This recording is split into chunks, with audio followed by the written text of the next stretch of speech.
राइटिङको बारेमा एउटा general structure त्यसको आउटलाइनको बारेमा हामीले कुरा गरेको थियौँ। Today we are going to understand the basic framework for writing the research proposal. Now, before you are going to start with any kind of research, whether it is academic research or applied research, or it is the research relating to your master's level, whatever kind of research, first of all, you have to come up with a good piece of proposal. Basically, to show your intention, what you are going to do, how you are going to do, when you are going to start, what kind of you can say variables, measures, instrument you are going to use, and what you are expecting to get after you complete your research. So to incorporate all these things, you have to come up with a research proposal. So today we are going to understand the basic structure of research proposal, where normally we understand theoretical aspects relating to research proposal. What is research proposal? What are the types of proposals? And how we are going to define our research topic. Similarly, how we are going to organize our research proposal. And finally, how do we write our research proposal, just classifying into different contents, different sections. So all these things we are going to discuss in today's presentation. Normally in this presentation, first of all, we understand why there is a need of research proposal. And then we move to different types of research proposal, like master's level research proposal, doctoral research proposal. There are various types. Some type of research proposals are submitted to some funding agencies for which you are working for a certain issue.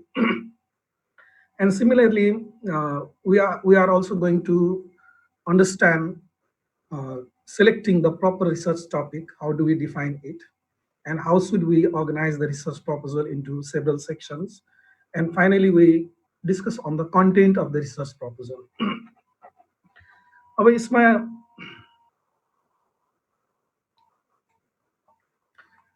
first of all, just we understand what is a research proposal. A research proposal के हो? Okay, any kind of study, whether it is academic study or applied study, research, that you are going to undertake, actually it is undertaken with some certain purpose. So what you want to do after completion of this research, हामीले एउटा particular research लाई complete गरिसकेपछि हामीले के प्राप्त गर्न खोजिरहेछौँ, just you have to show your intention by the means of research proposal. हामीले हाम्रो intention त्यहाँनिर पुरा प्रेजेन्ट गर्ने हो, हाम्रो इच्छा के हो, हामीले के गर्न खोजेको हैन। अनि त्यस्तो गर्दाखेरि normally we should outline or give an outline of our, you can say, intention, target, our purpose in clear terms.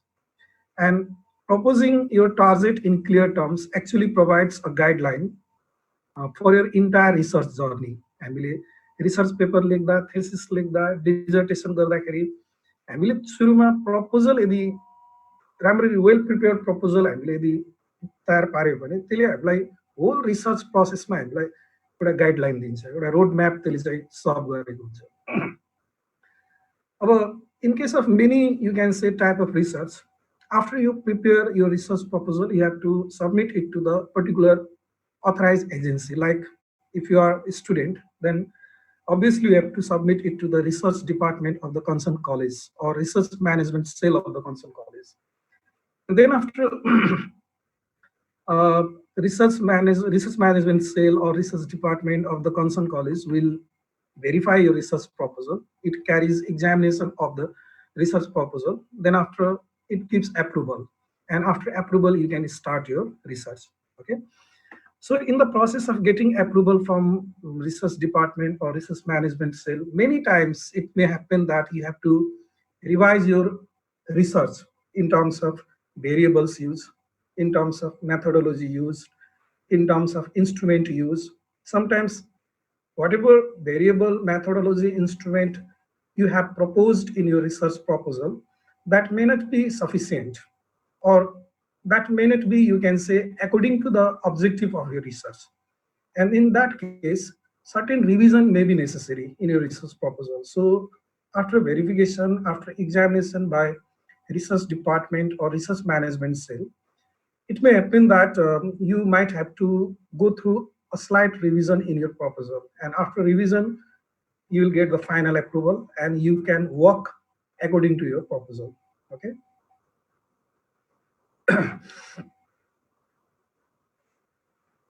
Okay, research proposal, it is simply a statement showing your intention, what you are going to do.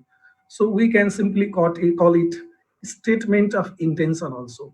So here you have to declare your idea. You have to come up with your idea. What is your idea about the particular area of study? What you are going to do? What kind of, you can say, methodology, methods, mechanism, instrument that you are going to apply, what purpose you are going to serve after the given proposed research, you can say, and similarly what you are going to expect as an outcome from your proposed research. So you have to express your intention in the research proposal. And similarly, beside that, you have to also show your motivation, how you have been motivated to do a research on particular area.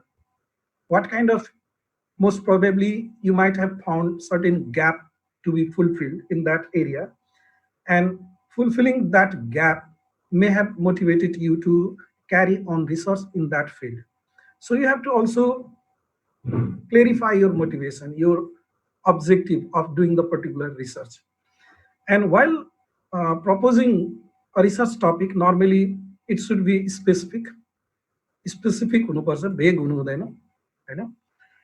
And similarly, your research proposal should declare your aims and objectives of the research in your original term. And your research should be, you have to justify, why your research is going to be better than some other research conducted in previous time period. Okay. And similarly, you have to justify that the work you are proposing through your research is the first time subject. First time subject, it may not be entirely first time subject, but there are something new in your idea that you have come up with. So you have to show your, you can say, justification for doing the research in that particular subject area in terms of why it is better than others, and similarly why how you can say research proposal contains something new than the others. Okay, so this is what you need to understand in preparing the research proposal. हामीले research proposal तयार पार्दाखेरि जहिले पनि यो कुरालाई ध्यान दिनुपर्छ कि हाम्रो स्टडी एरियामा हामीले भन्दा अरूले पनि पहिला त्यहाँनिर कुनै स्टडीहरू गरिसकेको हुन्छ सेम एरियामा, अनि उले गरेको स्टडी र हामीले गरेको स्टडीमा के डिफरेन्स छ हैन, के युनिक छ हाम्रो स्टडीमा, के कुरा हामीले उले भन्दा राम्रो गर्न खोजेका छौँ. राम्रो भनेको in terms of different methodology we might have used हैन. Similarly we might have gone through different research design. हामीसँग different set of data हुन सक्छ, more time period cover गरेर स्टडी गरेको हुन सक्छ, हाम्रो स्याम्पल साइज उसको भन्दा बढी हुन सक्छ हैन, हाम्रो स्याम्पल पास्ट स्टडीज को भन्दा बढी रिप्रेजेन्टेटिभ हुन सक्छ. So what is new you are proposing in your research? So that is the very important aspects relating to you can say research proposal. Okay, before you are begin with your research proposal writing, there are some prerequisites that you might have to, you can say, fulfill. के पूर्वाधारहरू हामीले तयार पार्नुपर्ने हुन्छ. त्यो के हो भन्दाखेरि यहाँनिर मैले एउटा टिप्सको रूपमा ल्याएको छु. First of all, you have to identify the possible area of the study. What may be your possible area of study? Where you want to go? Okay, whether you are conducting study in some marketing area, like human resource area, like organizational behavior or organizational psychology area, financial management area, no? So in which particular area of study you are going to involve. So you have to be clear first of all. And in that area also, in that subject matter also, there may be several issues. Like in case of financial management, you might be interested to know the working capital management of organization. You might be interested to understand something about the cash management efficiency of the organization. Similarly, you might be interested to know the impact of credit risks of a bank on its profitability. So there are several issues. So which of the area you are going to select? So you have to identify the possible area of the study. अब यहाँनिर question के आउँछ भने मेरो लागि possible area of study के हुन सक्छ, कसरी आइडेन्टिफाई गर्ने भन्ने कुरा आउँछ हैन। अब आइडेन्टिफाई गर्दाखेरि दुई तीनवटा कुराहरू ध्यान दिनुपर्छ। Okay, first thing, you have to go with your interest, in which area you are motivated. You have to take care of your motivation, your interest हैन। हाम्रो प्यासनेटलाई हेर्नु पर्यो, हाम्रो इच्छा कुन एरियामा छ, त्यो कुरा महत्त्वपूर्ण कुरा हो। मैले कुनै एरियामा यसमा गर भनेर जबरजस्ती मैले लागेको के अरे लादेको एरियामा यदि हामीले स्टडी गर्न थाल्यो भने भोलि त्यो कम्प्लिट नहुन सक्छ, due to you can say self interest not created in that particular area. अब सेल्फ इन्ट्रेस्ट क्रिएट गर्ने कुरामा पनि हामीलाई अर्को कुरा त फेरि नलेज चाहियो। के अरे कसरी इन्ट्रेस्ट क्रिएट हुन्छ, कुनै सब्जेक्ट एरियाको बारेमा हामीलाई केही नलेजै छैन, केही थाहा नै छैन, के हो भन्ने कुरा नै थाहा छैन भने इन्ट्रेस्ट पनि क्रिएट हुँदैन कहिलेकाहीँ। त्यही भएर यो सेकेन्ड स्टेप पनि एकदमै इम्पोर्टेन्ट छ, that you have to come up with preliminary review of literature. Okay, पहिला त हामीले के गर्नु पर्यो भने you just come up with preliminary review of literature in several study area, several possible study area, select 2-3 area हैन, दुई तीनवटा एरिया छान्ने पहिला आफूले, अनि त्यो दुई तीन एरियावटा एरियामा भएको लिटरेचरहरू हामीले रिभ्यू गर्ने। लिटरेचर रिभ्यू गरिसकेपछि के हुन्छ भने just we can have some knowledge about the topic, knowledge about the topic, त्यो टपिकको नलेज हुन्छ भनेको मतलब what are the issues involved in that topic area, what kind of you can say variables were used, हैन, what kind of methodologies were used, what were the limitations of doing research in that way, यस्तो कुराको हामीलाई knowledge हुन्छ। त्यही भएर हामीले just you identify 2 or 3 study area, collect the required number of literatures associated to those area, and just make a review. त्यसलाई राम्ररी पढ्ने हैन। Then after you have to choose particular area out of 2-3 area you selected. Now you have to choose your particular area, and in choosing that particular area, first of all you have to give priority to your self interest, self motivation. मलाई यो area राम्रो लाग्यो है, मैले तीनटा एरियामा study गरेको, तीनटा एरिया मध्ये यो एरिया मलाई राम्रो लाग्यो, यो कारणले मलाई यसमा इन्ट्रेस्ट क्रिएट भइरहेछ भन्ने कुरा त्यो आफूले सेल्फ रियलाइजेसन गर्ने हैन। त्यो सेल्फ रियलाइजेसन भइसकेपछि then after you created interest on one particular area, now you have to raise some issue for investigation. अब इन्ट्रेस्ट त क्रिएट भयो, त्यो एरियामा इन्भेस्टिगेसन गर्नको लागि कुनै इस्यु छ कि छैन, त्यो इस्यु छ कि छैन हामीले केही इस्युजहरू त्यहाँनिर रेज गर्नुपर्ने हुन्छ। इस्यु छ कि छैन कसरी थाहा पाउने भन्दाखेरि प्रिभियस स्टडिजहरूमा दुई तीनवटा आर्टिकलहरू रिभ्यू गर्दाखेरि कुनमा के गरेको थियो, कुनमा के गरेको थिएन भन्ने कुराहरू हामीले एकअर्कालाई कम्पेयर गरेर just we can identify what have been done in this article and what not have been done in particular articles. So you can understand that, and by that you can identify the gap. यसमा यो gap छ, यसमा यो gap छ, यसमा यो gap छ, यसको ग्याप त्यसले फुलफिल गरेको छ, एउटाको अर्को ग्याप अर्कोले फुलफिल गरेको छ, तर कुनै एउटा यस्तो ग्यापहरू छ जुन ग्याप चाहिँ कुनैले पनि फुलफिल गरेको छैन भने त्यो कुरा हामीले आइडेन्टिफाई गर्नु पर्यो। Now once you are able to identify that gap, then the gap may be your issues for the investigation. Okay, then in the third step, अब यहाँनिर एकदम भाइटल स्टेप हो यो थर्ड स्टेप भनेको, you have well defined topic. In the first step मा हामीले राम्ररी topic define गर्यो, स्टडी एरिया सिलेक्सन गर्यो। In the second step we have come up with, you can say, review of literature, preliminary review of literature, and we have also identified our issues for investigation in a very concrete way, crystal clear way. But ultimately, to complete your research, you have to have sufficient set of data. If data will not be available in that area, then whole of your effort becomes worthless. हामीले योभन्दा अगाडि गरेको जति पनि प्रयासहरू छ नि त्यो सबै एफर्ट्सहरू हाम्रो के हुन्छ, वर्थलेस हुन्छ। यदि यदि डेटा एभाइलेबल छैन भने, so you have to be sure in the chosen area whether or not the data will be available. If data will be available, then you can go with chosen area, otherwise you cannot complete your study. Okay, so this is very vital thing. Now you see that many students, when they come up with their proposal and then they start writing thesis, master's level thesis.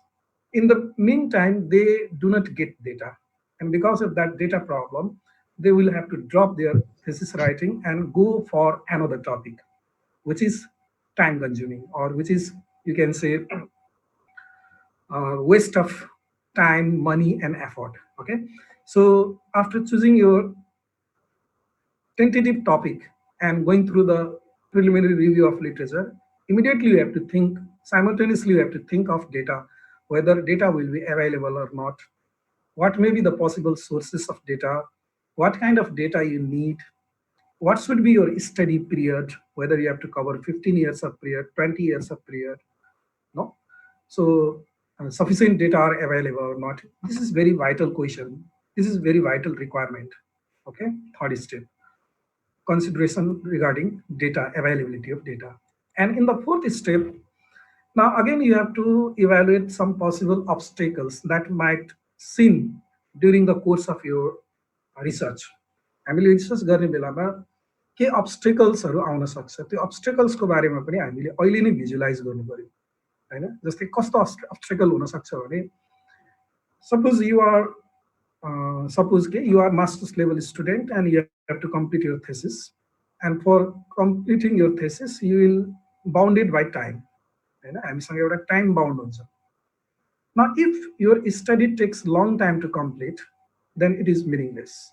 It is not going to add value to your academic career. Okay, so you have to think of that in the chosen topic, in the chosen area of study, whether it takes too long time to complete or not, हैन। अनि कहिलेकाहीँ कस्तो हुन्छ भने हामीलाई long डिस्टेन्सहरू पनि travel गर्नुपर्ने हुन्छ, specially if you are going through the census type of study, हैन, जनगणना भन्छ नि, सेन्सस टाइप अफ स्टडी गर्नु पर्यो भने हामीलाई लङ डिस्टेन्स ट्राभल गर्नुपर्छ। So travelling long distance is possible for you or not, on the basis of availability of resources that you have, हैन। हामीसँग एभाइलेबल भएको रिसोर्सको आधारमा लङ डिस्टेन्स ट्राभल गर्न सम्भव छ कि छैन त्यो पनि हेर्नु पर्यो। If you can not travel the long distance, if you can not spend much more money, resources and time, much more भन्नाले फेरि मतलब एउटा एक्सपेक्टेड लेभलको टाइम त दिनुपर्छ, त्योभन्दा बढी नै टाइम लाग्ने खालको भयो भने अनि कहिलेकाहीँ के पनि हुन्छ भने हेल्थ हेजर्ड प्रब्लम पनि उत्पन्न हुन सक्छ। रिसर्च गर्दाखेरि मान्छेको ब्लड प्रेसर बढ्ने, सुगर बढ्ने, हैन, अनि धेरै ठाउँमा भिजिट गर्दाखेरि अब खानेकुरा पिउने कुराहरू नमिलेर हेल्थको प्रब्लम क्रिएट हुने, यस्तो कुराहरू हुन सक्छ। Now whether these possible obstacles may appear in the course of your things that you need to understand, मैले फेरि एकचोटि रिपिट गरेँ। फर्स्ट स्टेपमा you have to identify the possible area of study, अनि यो possible area of study identify गर्दा you should give priority to your own interest, आफ्नो इन्ट्रेस्टलाई प्रायोरिटी दिनुपर्छ। अनि आफ्नो इन्ट्रेस्ट कहाँबाट क्रिएट हुन्छ भने लिटरेचर रिभ्यूबाट क्रिएट हुन्छ।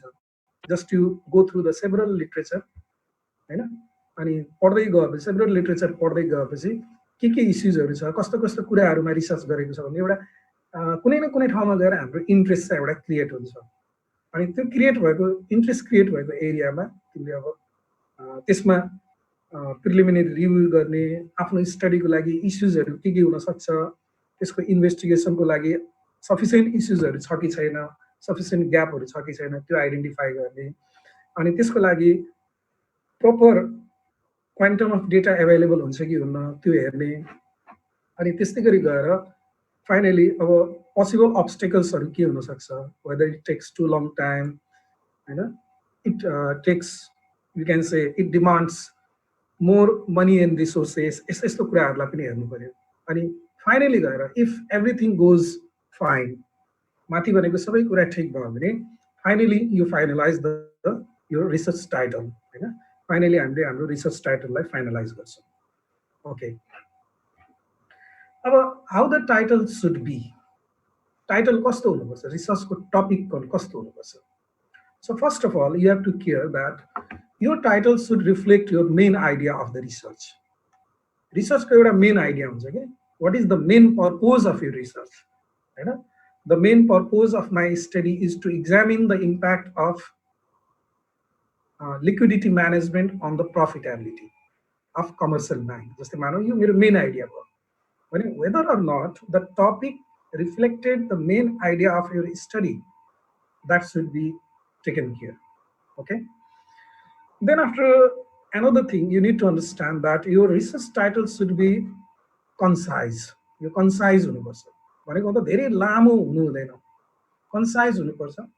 And it should incorporate significance variable in the study and their relations. Just a good example, like just I have quoted one title here. This may be one title: Credit Tricks and Profitability of Commercial Banks in Nepal. Okay, now if you look into this topic, this topic has reflected the main idea of your study. Is it what you are going to do, what you are intending to do? So this can be reflected by this topic. You are just going to look into the relationship between credit risks and the profitability. You are going to look into the impact of credit risks on profitability. So idea is very clear. And this title is also concise, and it also incorporates significant variable of your study. Concise पनि छ, हेरौँ त concise भनेको के भन्दाखेरि यसो त्यति लामो छैन. Credit risks 3, 4, 5, 6, 7, 8, 9 words को छ जम्मा हैन. अब नर्मली टपिक भनेको कन्साइज टपिक भनेको 8 to 12 words को हुनुपर्छ भन्छ के हैन. 8 to 12 words को सामान्य टाइम 9 words को छ, कन्साइज पनि छ. अनि यो 9 words को एउटा सेन्टेन्समा एउटा टपिकमा तिम्रो स्टडीमा युज हुने भेरिएबललाई अहिले रिफ्लेक्ट गरेको पनि छ, त्यसको रिलेसनसिपलाई. त्यो भेरिएबल भनेको के हो, एउटा क्रेडिट रिस्क हो, अर्को चाहिँ प्रफिटेबिलिटी. दुईटै भेरिएबललाई इन्कर्पोरेट भएको छ. Okay, so topics should reflect the main idea of your research work, and topics should be concise enough, and as well as it should, you can say, propose the relationship of the main variable of your study. अब जस्तै कि main variable भनेको त हाम्रो credit risk र profitability हो हैन. अब यो रिलेसनशिपलाई अहिले चाहिँ रिफ्लेक्ट गरेको हुन्छ हैन. Okay, third thing that you need to understand, always avoid using abbreviations and verbose terms in the title. So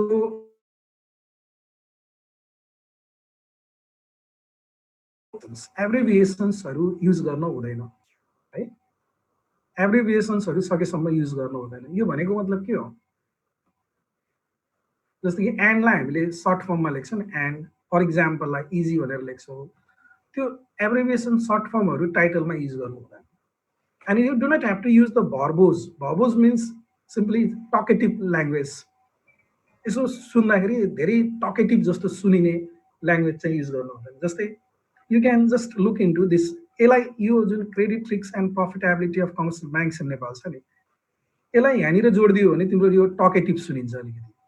जस्तै for example, just I am saying an investigation into the impact of credit risk management on the profitability of commercial banks in Nepal. यसरी पनि लेख्न सकिन्छ हैन. तर यो अलिकति टकेटिभ सुन्ने के, an investigation into the impact of credit risk management on profitability of commercial bank in Nepal. यस्तो लामो भन्नु र credit risk and profitability of commercial bank in Nepal मात्रै भन्नुमा त यो कन्साइज फर्म चाहिँ अलिकति साउन्ड सुनिन्छ नि त. त्यही भएर टकेटिभ टाइपको टाइटल हुनु हुँदैन. फेरि यो हार्ड एन्ड फास्ट रुल होइन. कतिपय स्टडी एरियाहरू, कतिपय टाइटलहरू अलिकति टकेटिभ हुनु पनि पर्छ. त्यो depending on the nature of the study भर पर्छ.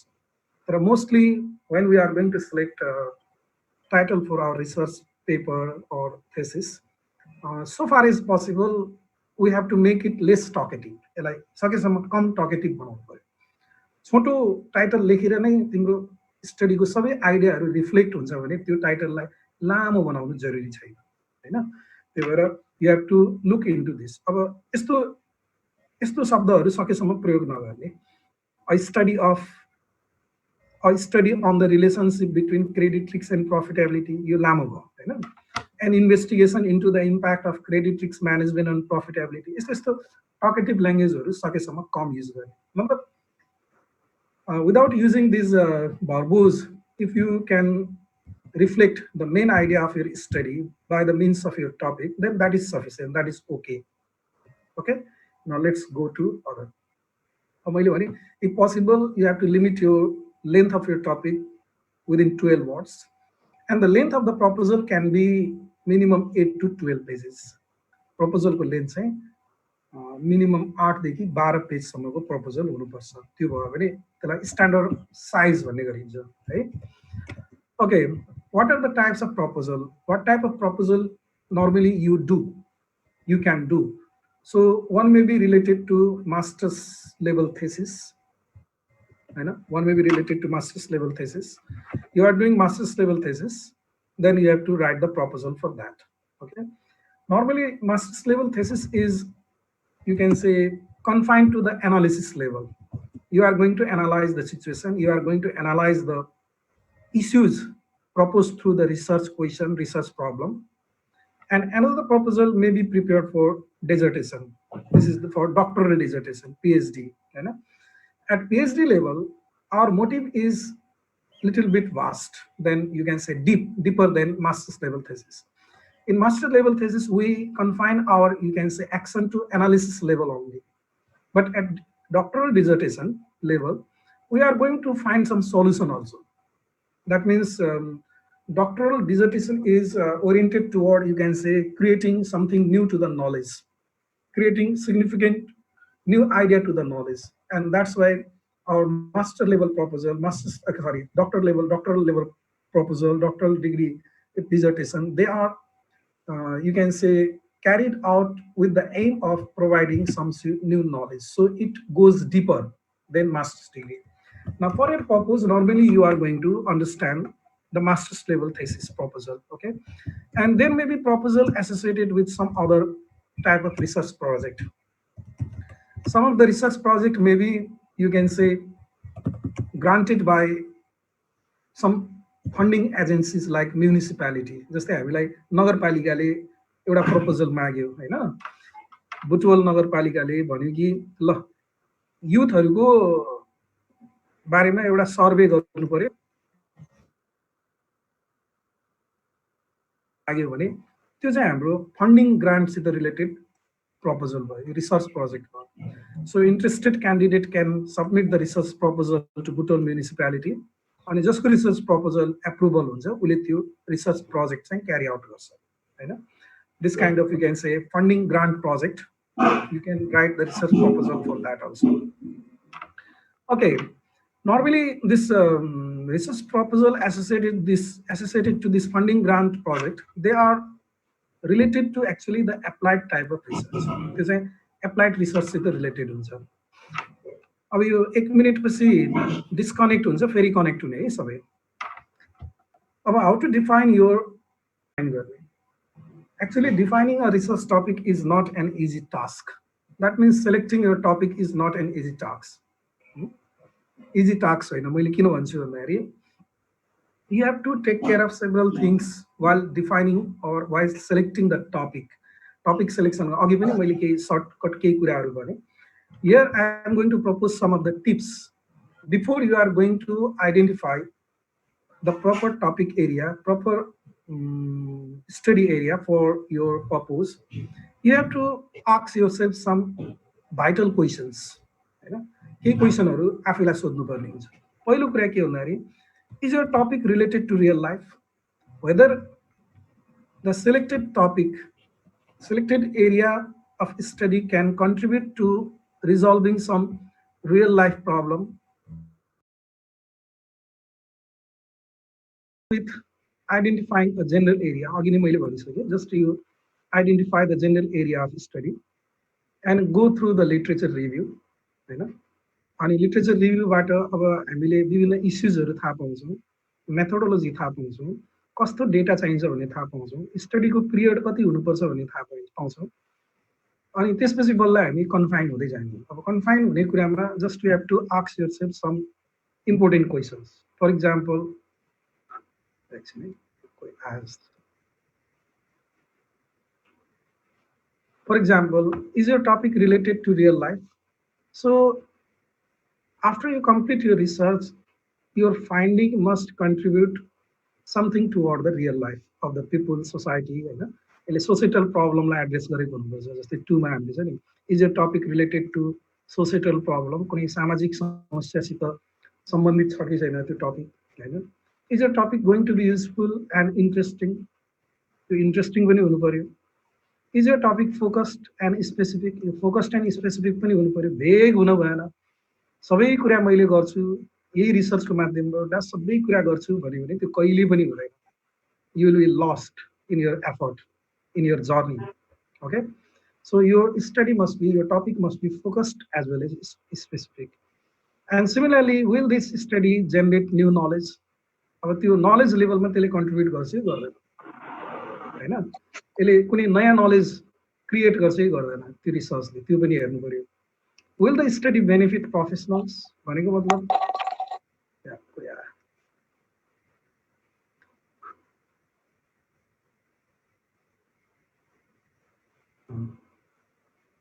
or it advances understanding or influence policy. अब के हुन्छ भने प्रोफेसनल्स भनेको यहाँनिर प्रोफेसनल्स मात्रै भन्न खोजेको होइन कि there might be some entities, target entity of your research, तिमीले लक्षित गरेको केही एउटा पक्षहरू हुन्छ, जस्तै कि सोसाइटीको पिपुल, हाउस होल्ड हुन सक्ला, कुनै पर्टिकुलर इन्स्टिट्युसन हुन सक्ला, होइन, कुनै बिजनेस, कुनै टाइपको बिजनेस अर्गनाइजेसन हुन सक्ला। त त्यो जुन टार्गेट इन्टिटिजलाई त्यसले बेनिफिट दिन्छ कि दिँदैन, त्यसले एक्जिस्टिङ प्रब्लममा कुनै प्रकारको अन्डरस्ट्यान्डिङलाई एडभान्स गर्छ कि गर्दैन, does it sufficient to influence the policy or not. So यस्तो कुराहरू पनि ध्यान दिनुपर्छ so far as possible. And finally, will the study fill gaps in existing knowledge or resolve current controversies? Now, this is the vital thing that you have to understand, you have to take care of. Your studies should fill gaps in existing knowledge. There should be certain gap. Without gap, you cannot carry out your study. There should be certain gap, and you expect that your study will fulfill that gap, होइन। तिमीले study गर्नुभन्दा अगाडि त्यो एरियामा कुनै प्रकारको gap छ र हाम्रो स्टडीले त्यो ग्यापलाई फुलफिल गर्छ भन्ने हाम्रो एउटा मोटिभ हुनुपर्छ। So without gap you can not conduct any kind of research. Research भनेको नयाँ भन्दा नयाँ कुरा खोज्ने हो नि त, त्यही भएर ग्याप नै छैन भने के खोज्ने, nothing to do new, everything things has been done before, so there is no need of conducting further research in this area if there is no gap. Okay, again, there are some golden rule that you can take care of while defining the topic. पहिलो कुरा मैले अघि नै भने, यो repeated पनि छ कतिपय कुराहरू, you should be passionate about the subject. सब्जेक्टको बारेमा हाम्रो प्यासनेट चाहिन्छ, we should be passionate, passion हुनु पर्यो हामीमा, भनेको इन्ट्रेस्ट हुनु पर्यो, भित्रैबाट कुछ करने की तमन्ना है भन्छ नि हिन्दीमा, कुछ करने की तमन्ना हुनु पर्यो, होइन। अनि यो topic should lead to discovery, होइन। डिस्कभरी मिन्स कुनै ग्रेट डिस्कभरी, साइन्टिफिक डिस्कभरी मैले भनेको होइन कि कुनै एउटा नयाँ नलेज चाहिँ त्यसले क्रिएट गर्नु पर्यो, होइन।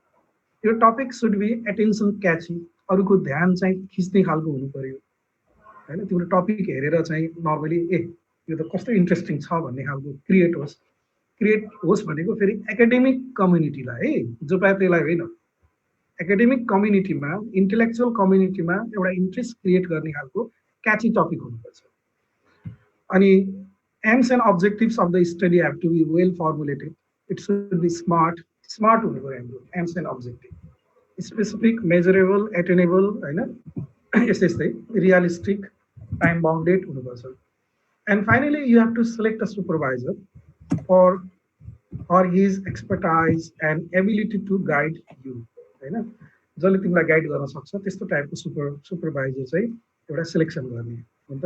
नर्मली एकाडेमिक इन्स्टिट्युसनमा तिमीले प्रपोजल सबमिट गरेर तिम्रो प्रपोजल ओके भइसकेपछि त्यहाँको रिसर्च कमिटीले तिमीलाई गाइड गर्न सक्ने एउटा एप्रोप्रिएट सुपरभाइजर त त्यहाँ एसाइन गरिदिन्छ नि, होइन। That means everything we do under the guidance of a given supervisor. Okay, we have to follow the instruction of the supervisor. We have to fulfill the assignment, research assignment given by the supervisor timely. Actually, conducting this research is also a time bounded action because you have limited time. You have to complete your academic degree timely, so that it is a time bounded action and you have to go with time. Okay, now I'm going to talk about the content of the research proposal, how to organize your research proposal. Normally, tentatively, normally, we can classify. Yeah, कसको message आयो जस्तो छ.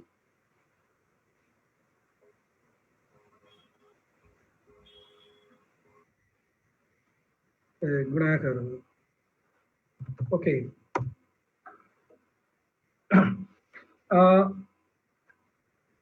प्रपोजलको tentative content भनेको यो 10वटा कन्टेन्टमा divide गरेर गर्ने. अब यहाँ 10 भन्दा माथि यो 10औं नम्बरमा अर्को एउटा के अरे टाइम फ्रेमवर्क पनि हुनसक्छ होइन. टाइम फ्रेमवर्क पछि बल्ल बिब्लियोग्राफी लेख्ने चलन छ. टाइम फ्रेमवर्क भनेको कहिले के गर्ने भनेर एउटा टाइम फ्रेमवर्क तिमीले बनाउन सक्छौ. जस्तै कि स्टार्ट यति प्रपोजल सबमिट के अरे प्रपोजल एक्सेप्ट भएको अर्को दिनदेखि स्टार्ट गर्ने अनि यति दिनसम्म चाहिँ के अरे रिभ्यू गर्ने अनि यति दिनमा क्वेसनर प्रिपेयर गर्ने, यति दिन फिल्डमा सर्वे गर्ने, आएर यति दिन इन्ट्री गर्ने अनि यति दिनमा रिजल्ट निकाल्ने र त्यसपछि राइटअप स्टार्ट गर्ने, यति दिनमा राइटअप गर्ने र प्रिलिमिनरी ड्राफ्ट यति दिनमा सबमिट गर्ने भनेर एउटा टाइम फ्रेम पनि तिमीले दिन सक्छौ.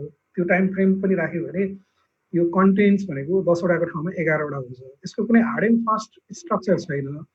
तर मिनिमम रिक्वायरमेन्ट पार्टहरू यसमा के हुन्छ भन्दाखेरि in your research proposal title and keywords. First abstract, introduction. Introduction should contain the problem statement also. That means from which you are going to raise the research issues. Okay. And next is the objective of the study. And then you have to also spell out the significance of your study. That means how you justify your study. Then you have to give a brief review of literature.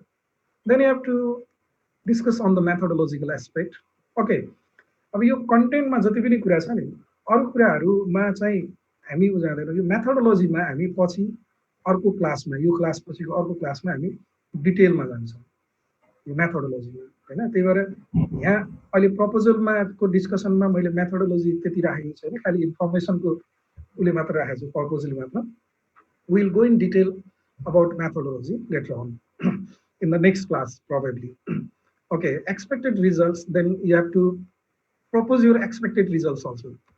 Organization of the study and finally bibliography. यति कुराहरु चाहिँ हाम्रो research प्रपोजलमा हुनुपर्छ. Now let us go to the title and keywords. Title should be great. यहाँनिर अलिकति केही टिप्सहरु छ, just you can visualize these tips.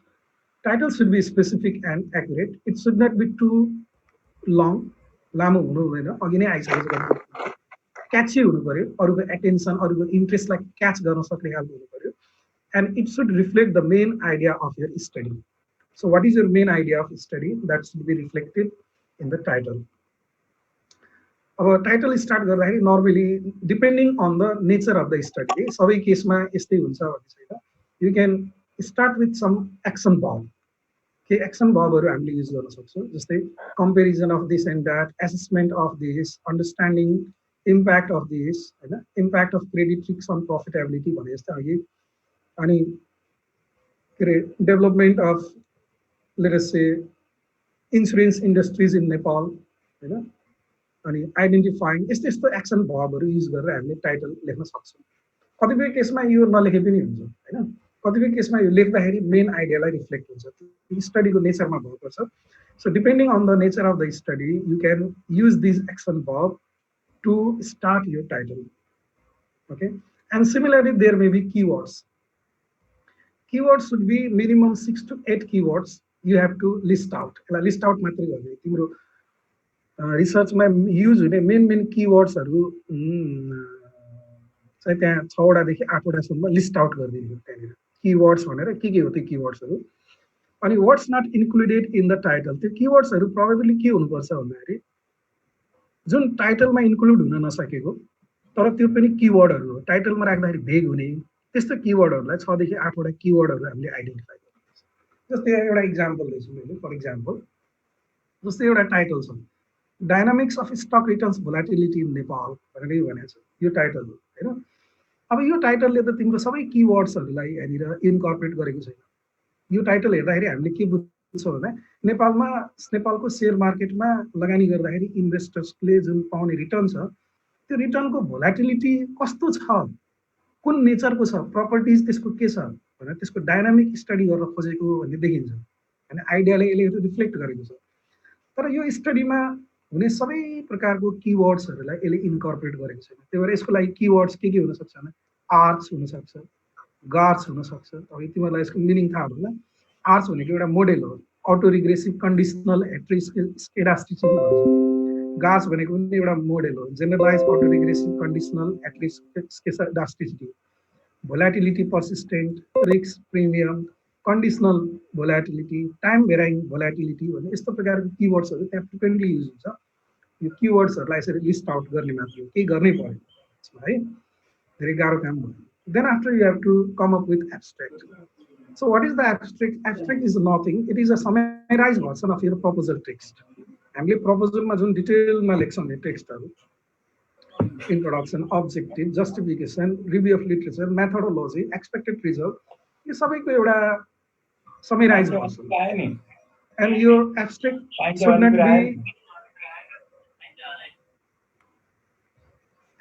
Should not be greater than 250 words, maximum 250 words सम्म हुनुपर्छ।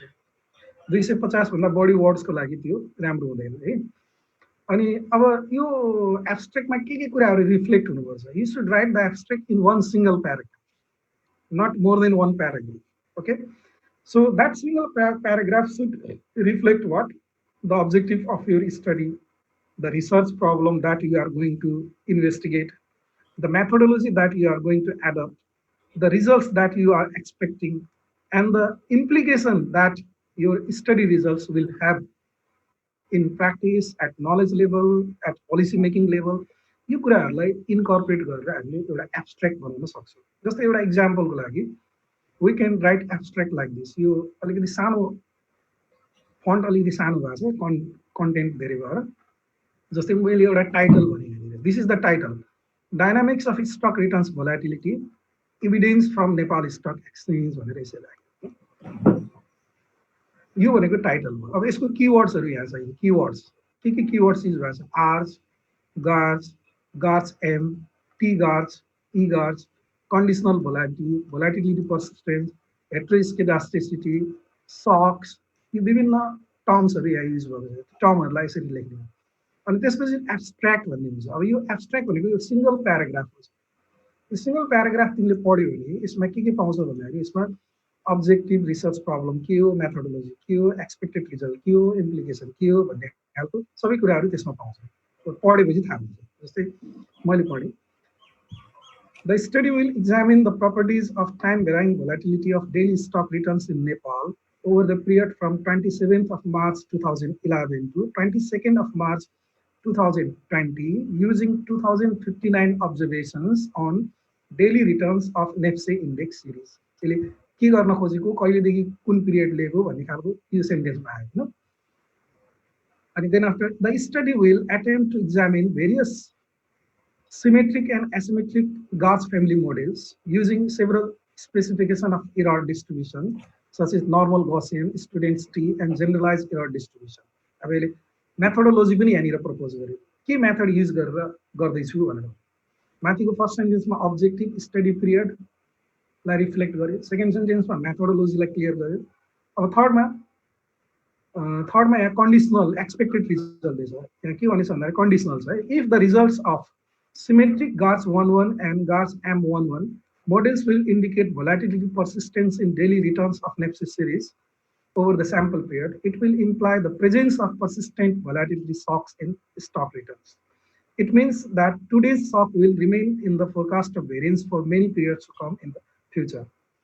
If the asymmetric T-GARS 11 and E-GARS 11 models will fail to capture the leverage effects on the volatility, it will imply that Good and bad news have no significant different effects on the volatility of daily stock returns in Nepal over the study period. Result पनि भने रिजल्टको implication पनि त्यहाँनिर यदि यस्तो result आयो भने यसको मतलब यो हुन्छ यसले यो कुरा इन्डिकेट गर्छ नेपालको बारेमा र यस्तो आयो भने यसले यो इन्डिकेट गर्छ भनेर एब्स्ट्रेक्टमा यस्तो कुराहरू लेख्ने अब एउटा यो त एउटा स्पेसिफिक टपिकको एब्स्ट्रेक्ट हो भनेको मतलब just I am trying to give you general idea कि एब्स्ट्रेक्टमा के कुराहरू हुनुपर्छ भन्ने कुरा मात्र मैले यो तिमीहरूलाई भन्न खोजेँ देन आफ्टर अर्को पार्ट हुन्छ इन्ट्रोडक्सन पार्ट जसमा प्रब्लम स्टेटमेन्ट पनि हुन्छ अघि मैले यो you can see this structure introduction भनेर यो 3rd नम्बरमा इन्ट्रोडक्सन प्रब्लम स्टेटमेन्ट पनि हुन्छ भनेर मैले भनेको थिएँ so in writing problem statement normally you have to contextualize your कन्टेक्स्टलाई हामीले कन्टेक्चुअलाइज गर्नु पर्यो भनेको मतलब के भन्दाखेरि कुनै इस्युमा हामीले स्टडी गर्दैछौँ भने त्यो इस्यु हाम्रो कन्टेक्स्टमा त्यसलाई ल्याउने हो ढाल्ने हो होइन र एउटै इस्युमा अमेरिकामा पनि स्टडी भएको हुनसक्छ तिम्रो अफगानिस्तानमा पनि स्टडी भएको हुनसक्छ अस्ट्रेलियामा स्टडी भएको हुनसक्छ क्यानाडामा स्टडी भएको हुनसक्छ इस्यु एउटै हो तर कन्टेक्स्ट के हुन्छ त फरक फरक हुनसक्छ प्रब्लम स्टेटमेन्ट राइटअप गर्ने भने पर्टिकुलर इस्युलाई हाम्रो कन्टेक्स्टमा के गर्ने हो मोडिफाई गर्ने है अनि अब त्यो गर्दाखेरि हामीले better it refers to the authorities for published information कतिपय इन्फर्मेसनहरू पब्लिस्ड भएको हुन्छ क्या यदि हामीले नेसनल एजेन्सिजहरूले इन्टरनेसनल एजेन्सिजहरूले जस्तै कि Nepal Rastra Bank Ministry of Finance Central Bureau of Statistics होइन Ministry of Education Ministry of Health and Population अब सब्जेक्ट एरिया अनुसार होइन Securities Board of Nepal Nepal stock Exchange Rastriya Bima Samiti World Bank Asian Development Bank International Monetary Funds होइन यस्तो यस्तो प्रकारको एजेन्सिजहरूले कतिपय इन्फर्मेसनहरू publish गरेका हुन्छ यदि आवश्यक पर्यो भने त्यस्तो इन्फर्मेसनलाई पनि हामीले कोट गर्नुपर्छ प्रब्लम स्टेटमेन्टमा होइन जस्तै मानौँ न मैले जिडिपी ग्रोथको बारेमा मैले स्टडी गर्दैछु इकोनोमिक ग्रोथको बारेमा स्टडी गर्दैछु भने वर्ल्ड ब्याङ्कको मैले रिफरेन्स लिन सक्छु वर्ल्ड ब्याङ्कले 2020-21मा नेपालको जिडिपी 1.2% फोरकास्ट गरेको छ भनेर त्यो मैले कोट गर्न सक्छु त्यस्तो एप्रोचहरू युज गर्नु पऱ्यो प्रब्लम स्टेटमेन्टमा सम्भव भएसम्म मतलब कन्टेक्चुअल भएसम्म लेख्ने हो अनि you have to use the quantified approach भनेको that may be supported by data होइन डेटा एन्ड नम्बर अनि you have to contain the overview of most relevant work जस्तै कि हामीले प्रब्लम स्टेटमेन्ट लेख्दाखेरि हाम्रो स्टडीसित रिलेटेड भएको वर्कहरू हामीले रिभ्यू गर्छौँ त्यो हामीले रिभ्यू गर्दाखेरि हाम्रो इस्युसित रिलेटेड मतलब आर्टिकलमा विभिन्न प्रकारको मतलब फाइन्डिङ्सहरू कन्क्लुजनहरू होइन त्यसको लिमिटेसन्सहरू त्यहाँनिर फाइन्ड आउट गरेको हुन्छ हो त्यसको ओभरभ्यू पनि हामीले यहाँ प्रब्लम स्टेटमेन्टमा मतलब लिङ्केज गरेर डिस्क्राइब गर्ने अनि similarly describe clearly hypothesis that has been done हाम्रो प्रब्लम स्टेटमेन्टले हाम्रो हाइपोथेसिसलाई पनि कभर गरेको हुनुपर्छ हाइपोथेसिस भनेको त्यो तिमीले स्ट्याटिस्टिक्समा पढे जस्तो H0 र H1 भनेर नल हाइपोथेसिस अल्टरनेटिभ हाइपोथेसिस भनेर यहाँनिर लेख्ने होइन एउटा सेन्टेन्समा what you are going to expect what is your priori expected relation होइन हाम्रो पूर्व अपेक्षा गरेको रिलेसनको बारेमा पूर्व अपेक्षा गरेको एउटा रिलेसन के हो त्यो चाहिँ हामीले त्यहाँनिर लेख्नुपर्ने हुन्छ अनि you have to propose the problem means generating research issues अब यो विभिन्न कुराहरू गरिसकेपछि मैले के गर्न खोजेको मैले कुन इस्युमा गर्न खोजेको so you have to propose the problem so significance of what you could find होइन discuss the several issues that you want to resolve हामीले के इस्युहरू रिसल्भ गर्न खोजेको त्यसलाई डिस्कस गर्ने विभिन्न paragraph and finally after discussion you generate the specific research question एउटा specific research question चाहिँ जेनेरेट गर्ने हो 2 3 4 5 6 7 कतिवटा हुन्छ जस्तै फर इक्जाम्पल अब यही कुराहरूलाई इन्कर्पोरेट गरेर just I am going to demonstrate you one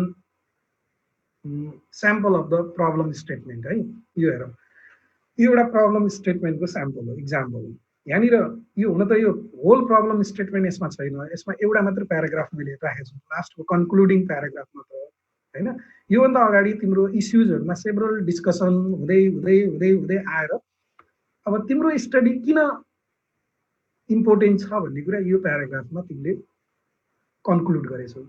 अनि तिम्रो डिस्कसनको आधारमा के what may be your possible issues of the study यहाँनिर क्वेसन फर्ममा चाहिँ तिमीले प्रेजेन्ट गरेछौ। जस्तै कि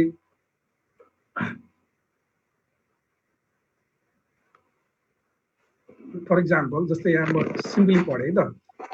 The stock market in Nepal has demonstrated considerable growth over the last 2.5 decades and has experienced momentous ups and downs.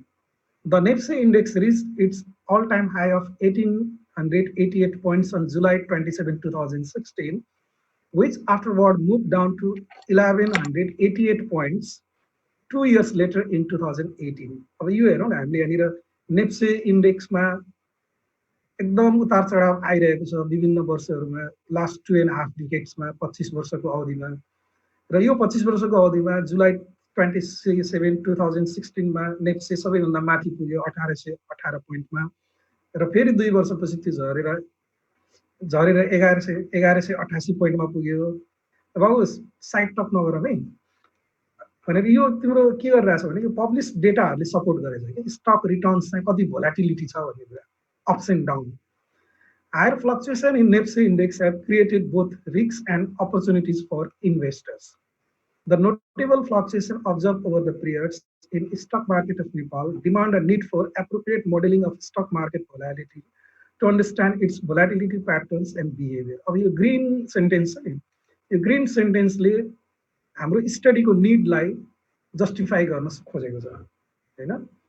यी stock मार्केटमा यो जुन हाइली फ्लक्चुएसन देखिएको छ यसले इन्भेस्टरको लागि रिस्क पनि क्रिएट गरेको छ, अपर्च्युनिटी पनि क्रिएट गरेको छ। त्यही भएर यो स्टक मार्केटको जुन भोलाटिलिटीको प्याटर्न छ त्यो प्याटर्नलाई क्याप्चर गर्ने कुनै त्यस्तो एप्रोप्रिएट मोडेल हुन्छ कि हुँदैन भन्ने कुरा सर्च गर्नु यो रिसर्चको उद्देश्य हो भनेर भन्दैछ हैन।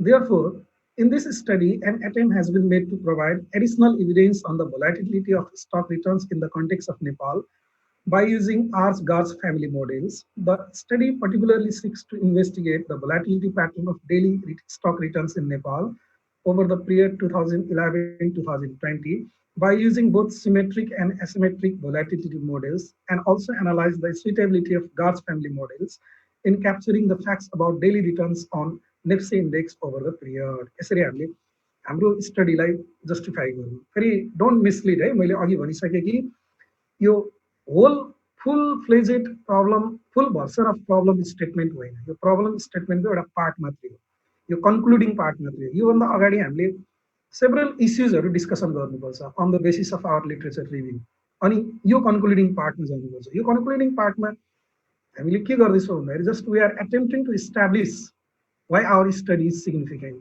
and what we are going to do here. And on the basis of that, we generate certain issues. हामीले के इस्युजहरू गर्छौँ, जस्तै यहाँ इस्युज छ के गर्ने हो, रिसर्च इस्यु भनेको यही हो।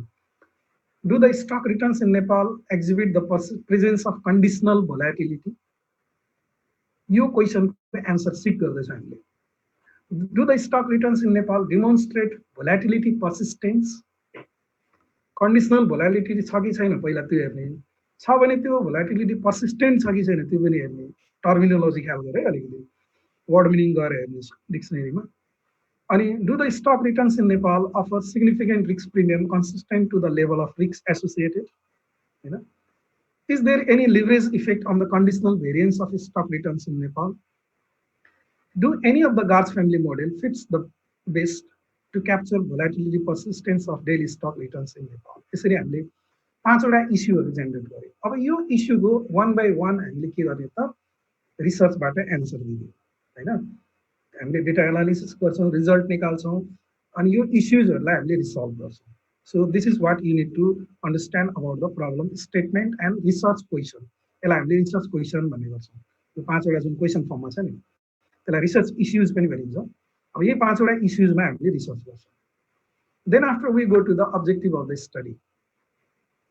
Okay, what is the objective of the study? So objective of the study is normally a statement, एउटा स्टेटमेन्ट हो that attempts to provide an answer to general problem. अब हाम्रो जुन योभन्दा अगाडिको स्लाइडमा यो रिसर्च प्रब्लमहरू हाम्रो कतिवटा छ, 1 2 3 4 5वटा छ। यो प्रब्लमहरूको एन्सर दिनको लागि हामीले जुन एउटा डेभलप गर्ने स्टेटमेन्ट छ त्यो स्टेटमेन्टलाई हामीले रिसर्च अब्जेक्टिभ भन्छौँ. सो यो research objective should be in fine tune with the research question. Research क्वेसनको ट्युनमा हामीले रिसर्च अब्जेक्टिभ चाहिँ डिटरमाइन गर्नुपर्छ. रिसर्च इस्युज रिसर्च क्वेसन एकातिर अब्जेक्टिभ एकातिर भयो भने त्यो स्टडी कम्प्लिट हुँदैन है, गर्नै सकिन्न. त्यही भएर रिसर्च प्रब्लमको रिसर्च प्रब्लम भन्नु र रिसर्च इस्युज भन्नु रिसर्च क्वेसन भन्नु एउटै हो है. तिनीहरूको जेनरल स्टेटमेन्ट हो. Objective should be specific and should avoid dual meaning. एउटा अब्जेक्टिभमा डुअल मिनिङ लाग्ने खालको हुनु हुँदैन, एकदम कङ्क्रिट हुनुपर्छ. यस्तो स्पेसिफिक हुनु पर्यो कि non aware people should understand. अलिकति त्यो बारेमा चेतना नभएको मान्छेले पनि त्यसलाई बुझ्न सकोस् के होइन. अनि यसको लागि हामीले के गर्नुपर्छ भन्दा just we begin with general statement of the objective in a paragraph. एउटा सेन्टेन्समा हामीले जेनरल स्टेटमेन्ट अफ अब्जेक्टिभ लेख्छौँ. And that general statement of objective is followed by specific set of objectives in several points. Now, these specific set of objectives are actually, these are the operational objective. Operational objective means that we test those objectives, we work on those objectives to find out the solution or to resolve our research issues. हामीले यो अगाडि जुन research क्वेसनहरू हामीले जुन generate गर्यो त्यसको solution find गर्नुको लागि हामीले यो अब्जेक्टिभमा काम गर्छौँ, स्पेसिफिक सेट अफ अब्जेक्टिभ. अब यो स्पेसिफिक सेट अफ अब्जेक्टिभ लेख्दाखेरि जहिले पनि तिमीले पोइन्टमा लेख्नुपर्छ, सेभरल पोइन्ट्समा लेख्नुपर्छ. यो जेनरल स्टेटमेन्ट अफ अब्जेक्टिभ एउटा सेन्टेन्समा हुन्छ, स्पेसिफिक सेट अफ अब्जेक्टिभ पोइन्टमा हुन्छ. पोइन्टमा लेख्दाखेरि you have to begin with this type of language like to examine this and that, to assess, यस्तो शब्दहरू युज गर्नुभयो. To investigate, to evaluate, to compare, to propose, to analyse etcetera होइन. अब धेरै छ यस्तो प्रकारको टुबाट स्टार्ट गर्ने. To examine, to assess, to investigate, to evaluate, to compare, to propose, to analyse होइन. यस्तो यस्तो मतलब स्टार्टिङ पोइन्टबाट हामीले specific set of objective will list out है. अब यहाँनिर ग्रिन फन्टमा तिमीले के पाउँछौ भने this is the general statement of objective. यो चाहिँ जेनरल स्टेटमेन्ट अफ अब्जेक्टिभ हो. यहाँ के भनेछ अरे एउटै सेन्टेन्समा छ यो. The main objective of this study is to establish the appropriate modeling of stock market volatility in the context of Nepal to understand its volatility pattern and behavior. एउटा सेन्टेन्समा स्टडीको मेन अब्जेक्टिभ के हो भनेर त्यसलाई एउटा स्टेटमेन्टको फर्ममा दियो. This is called general statement of objective. यो अब्जेक्टिभ धेरै लेख्न नि पर्दैन, यति लेखे भइहाल्यो. मैले जति लेखेछु स्लाइडमा त्यति नै लेख्ने अब्जेक्टिभ है. The specific objectives of the study are as follows भनेर अब स्पेसिफिक अब्जेक्टिभ चाहिँ फेरि यहाँनिर पोइन्ट वाइज दिएको के छ. टु एक्जामिन के त the presence of conditional volatility in stock returns in Nepal. अघि मैले लेखेको रिसर्च क्वेसन छ नि त्यो रिसर्च क्वेसनकै ट्युनमा यो अब्जेक्टिभ लेखेको. To assess the volatility persistence of stock returns in Nepal. To analyse whether the stock returns in Nepal offer significant risk premium consistent to the level of risks associated. To evaluate the leverage effect on the conditional variance of stock returns in Nepal. To identify among the GARS family models that fit best to capture volatility persistence of daily stock returns in Nepal. यहाँ 5 वटा objective छ हैन. अब के भयो भने हाम्रो research issue 5 वटा थियो, यसमा पनि अब्जेक्टिभ 5 वटा जेनेरेट गर्यो भने रिसर्च इस्यु जति वटा छ अब्जेक्टिभ त्यति वटा जेनेरेट गर्न सकिन्छ. यो एउटा प्याटर्न हो. तर ठ्याक्कै 5 वटा रिसर्च इस्यु र 5 वटा अब्जेक्टिभ नै हुनुपर्छ भन्ने पनि छैन. रिसर्च इस्यु 10 वटा भएर अब्जेक्टिभ 5 वटा हुन पनि सक्छ. कुनै कुनै दुईटा इस्युलाई एउटै अब्जेक्टिभमा हामीले मिल्दो है फेरि मिलेन भने त कम्बाइन गर्न हुँदैन. जस्तै यहाँ नमिलेको भएर कम्बाइन गरेन, मिल्यो भने कम्बाइन गर्न सकिन्छ है. त्यसरी हामीले अब्जेक्टिभ लेख्लियो. Just we start with to and we use the word like examine, assess, analyse, evaluate हैन. यस्तै यस्तैहरू युज गर्छौँ हामीले. And we begin with the general statement of objective. यो ग्रिन लेटरमा भएको जेनरल स्टेटमेन्ट अफ अब्जेक्टिभ हो. And this general statement of objective followed by specific set of objective. These are specific set of objectives. Now let us go ahead. अब objective should be smart. यो एउटा tips मात्र हो. Smart भनेको के भने specific हुनुपर्छ हैन. Detail pointed but not vague. It should be measurable. अब्जेक्टिभलाई मेजर गर्ने हुनुपर्छ। हामीले अब्जेक्टिभ त लेख्यौँ तर कुनै डेटा एनालिसिसको टुल युज गरेर त्यसलाई मेजर गर्न सकेन भने that doesn't work. Objectives should be attainable. That means you have to find the possible answer of your question by the means of objective. Objective should be realistic हुनु पर्यो, achievable हुनु पर्यो, and it should be time bounded also. किनकि हामीले study गर्ने भनेको एउटा certain time पिरियडको लागि स्टडी गर्ने हो, त्यही भएर त्यो टाइम बाउन्डेड पनि हुनुपर्छ। यस्तो अब्जेक्टिभ राख्ने कि अनि 2 वर्षमा मास्टर्सको थेसिस नभ्याउने भयो भने त बर्बाद हुन्छ। पिएचडीको थेसिस हो भने त बरु ठिकै छ हैन। अब to write a smart objective takes time. वास्तवमा स्मार्ट अब्जेक्टिभ लेख्नलाई टाइम लाग्छ। अब्जेक्टिभ लेख्ने काम जस्तै 4-5 वटा पोइन्ट मात्रै हो यो हेऱ्यो भने हैन, तर यसलाई लेख्न पनि टाइम लाग्छ। किन टाइम लाग्छ भने एकचोटि अब्जेक्टिभ लेख्यो त्यसलाई हामीले फेरि रिराइट गर्नुपर्छ। केही वर्डहरू त्यहाँनिर अलिकति बढी भएछ भने काट्दिने, त्यसको ठाउँमा अर्को एप्रोप्रिएट वर्ड छ भने त्यो घुचाउने हैन। To write a smart objective takes time and much rewriting. Each time you rewrite try to be more specific until the words are crystal clear हैन। प्रत्येक पटक त्यसलाई रिराइट लेख्दाखेरि रिराइट गर्दाखेरि अब्जेक्टिभलाई हामी स्पेसिफिक हुँदै जानुपर्छ जबसम्म त्यो वर्डले भनेको कुराको मिनिङ एकदम कङ्क्रिट हुँदैन, ठोस हुँदैन। डुअल मिनिङ लाग्ने भयो, भेग हुने भयो भने त बर्बाद भयो है। So this is what you have to understand about the writing objective. Then significance of the study. Now we come to the significance of the study. Significance लेख्ने भनेको you have to justify your study, why your study is important in a given context हैन। अब त्यो important किन छ भन्ने कुरामा के हुनुपर्छ भन्दाखेरि is there any originality in your research or is it going to add any value to the knowledge level, practice level, policy making level, अनि what will be the implication of your study, हाम्रो स्टडीको knowledge लेभलमा, practice लेभलमा, policy लेभलमा त्यसको के महत्त्व हुन्छ हैन। Is it something that never did before, हामीले गर्न खोजेको काम के त्यस्तो हो जुन चाहिँ पहिला गरेको थिएन, त्यो पनि हुनुपर्छ। मतलब 100% काम पहिला गरेको थिएन भन्ने त हुँदैन, त्यस नट पोसिबल। एउटा दुईटा कुरा हाम्रो स्टडीमा पहिलाको भन्दा न्यू छ, so you can make it some contextual in the context of your situation, right? And similarly, it does not mean that question is new but never approached like you. मैले अघि भनिसके हामीले जुन कुरा गर्दैछौँ त्यो नयाँ होइन, तर हामीले जुन तरिकाले गर्दैछौँ, हामीले जुन एप्रोचबाट गर्दैछौँ, might be our variable may be different, our methodology model may be different हैन। So we are going to do in such a way that earlier studied have never approached like us हैन। हामीले जस्तो earlier studyले approach गरेको थिएन त्यस्तो कुरा new हुनु पर्यो। The significance of the study should take into account the principal aim of the study, right? मुख्य उद्देश्य जो मेन अब्जेक्टिभ हो नि, त्यो मेन अब्जेक्टिभ फुलफिल गर्छ कि गर्दैन त्यो कुरालाई यसले हेर्नुपर्छ। And finally, you have to define your audience, whom your study is targeted.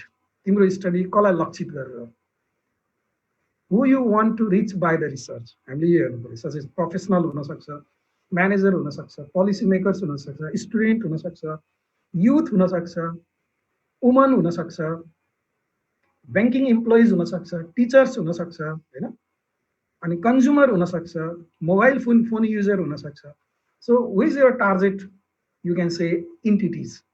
Your audience has to be defined in your significance, and you have to justify that your study will contribute to those audience. त्यो audience लाई contribute गर्छ भन्ने खालको justification you have to give in your significance of the study. Okay. Then after literature review. अब literature review मा हामीले गर्ने भनेको के हो, हिजो पनि मैले यसको बारेमा अलिकति कुरा गरिसकेको हुनाले यहाँ त्यति छैन। Why we have to review the literature? Basically, we have to improve our understanding. हामीलाई त सबै कुरा थाहा छैन नि त, दुनियाँमा के भएको छ, कहाँ के कस्तो रिसर्च भएको छ, कस्तो कुरा पत्ता लागेको छ हैन, के इस्युहरुमा काम भएको छ भन्ने कुरा हामीलाई थाहा छैन। त्यसकारणले हामीले हाम्रो अन्डरस्ट्यान्डिङको लेभल बढाउनु पर्छ पहिला। Without improving your understanding level, you cannot start writing the research, doing the research. So you have to know what has been done before, योभन्दा पहिला के भएको थियो भन्ने कुरा थाहा हुनुपर्छ। त्यस कारणले हामीले लिट्रेचर रिभ्यू गर्नुपर्छ। And similarly by the means of literature review you are suppose to build your expertise in specific field. तिमीले केही हदसम्म त्यो फिल्डमा आफ्नो एक्सपर्टाइज पनि बढाउने हो लिट्रेचर रिभ्यू गर्ने। And you have to actually यो चाहिँ एकदम इम्पोर्टेन्ट छ, find something never did before. Literature रिभ्यूबाट हामीले त्यो सर्च गर्ने हो, कुन कुरा पहिला गरेको छैन होइन। अनि सिमिलरली अर्को अब्जेक्टिभ के हो भने लिट्रेचर रिभ्यूको, लिट्रेचर रिभ्यू हामीले प्रपोजलमा लेख्नुको मतलब के हो भने you are going to update your researcher on the state of art. त्यो नलेज एरियामा के भइरहेको छ भन्ने कुराको बारेमा एउटा अपडेट इन्फर्मेसन तिम्रो रिडरले थाहा पाउँछ होइन, त्यो लिट्रेचर रिभ्यूबाट। त्यही भएर लिट्रेचर रिभ्यू गर्नु जरुरी छ है।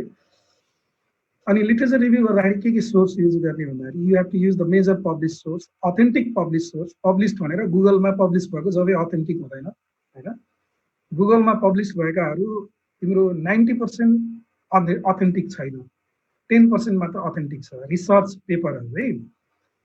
अनि अथेन्टिक पेपरहरू जहिले पनि त्यहाँनिर पे गरेर तिर्नुपर्छ, पैसा तिरेर लिनुपर्ने हुन्छ। क्रेडिट न्यारो टपिकसित रिलेटेड हुनुपर्छ है। भनेको अर्थ हाम्रो टपिकसँग मिल्ने जुल्ने धेरै हुन्छ, सबै चाहिएन कि एकदम closely related to our topic के छ त्यो पब्लिस्ड वर्क, त्यसलाई हामीले अब you can search through, you can say e library होइन, several type of search engine you can use. There are paid unpaid नेटवर्क्सहरू पनि छ, त्यसबाट हामीले लिट्रेचरहरू सर्च गर्नुपर्छ। वाट टु रिभ्यू, अब तिमीले एउटा रिसर्च आर्टिकल कलेक्सन गर्यो, त्यो रिसर्च आर्टिकल 8 पेजको पनि हुनसक्छ, 80 पेजको पनि हुनसक्छ, 8 पेजको पनि हुनसक्छ, 80 पेजको पनि हुनसक्छ। अनि यति धेरै ठुलो आर्टिकल कसरी पढ्ने हेर्दै मान्छेको होस उठ्छ कहिलेकाहीँ होइन। त्यही भएर अब के रिभ्यू गर्ने भन्ने कुरा हामीलाई थाहा हुनुपर्छ। हनुमानलाई सञ्जीवनी बुटी लिन पठाउँदाखेरि पहाडी बोकेर ल्याए जस्तो गर्न लाग्यो भने हुँदैन होइन। सञ्जीवनी बुटी नै के हो, त्यो पहाडमा कुन चाहिँ हो भनेर चिन्नुपर्ने हुन्छ। That's why you have to be careful while reviewing the literature. मैले यसको लागि मेरो एउटा आफ्नो एप्रोच छ, मैले फलो गर्छु त्यही कुरा। जहिले पनि रिभ्यू गर्दाखेरि first of all you have to review the abstract of the article. In any standard article you find the abstract part at the beginning. कुनै पनि स्ट्यान्डर्ड आर्टिकलमा सुरुमै एब्स्ट्र्याक्ट पार्ट हुन्छ, त्यो एब्स्ट्र्याक्टलाई रिभ्यू गर्ने पहिला। एब्स्ट्र्याक्ट रिभ्यू गरेपछि तिमीलाई मोटामोटी आइडिया आउँछ कि यो रिसर्च आर्टिकल के को बारेमा हो, अनि कुन स्याम्पल लिएर गर्दैछ, कति पिरियडको लागि गर्दैछ, कुन मेथोडोलोजीबाट गर्दैछ, कस्तो रिजल्ट आएको छ, त्यो रिजल्टको इम्प्लिकेसन के हो, यो कुराहरूको आइडिया एब्स्ट्र्याक्टबाट आउँछ। एब्स्ट्र्याक्टबाट कम्प्लिट आइडिया आएन भने just you go to the conclusion पढ्ने। एब्स्ट्र्याक्ट र कन्क्लुजन पढेपछि धेरै आइडिया आउँछ है। अब त्यसमा पनि अब थप आइडिया लिनु पर्यो भने हामी मेथोडोलोजी पार्ट पढ्न सक्छौँ, त्यहाँनिर मेथोडोलोजी पार्ट अनि डेटा एनालिसिसको पार्ट पढ्न सक्छौँ है। त्यसरी रिभ्यू गर्ने हो। त what to review in an article, first of all you have to review the major concepts. You have to understand what is currently available in the context. हामीले जुन स्टडी एरियामा स्टडी गर्ने हो त्यहाँ चाहिँ के कुराहरू एभाइलेबल छ, कस्तो कस्तो इस्युजहरू त्यहाँनिर छ, you have to review that.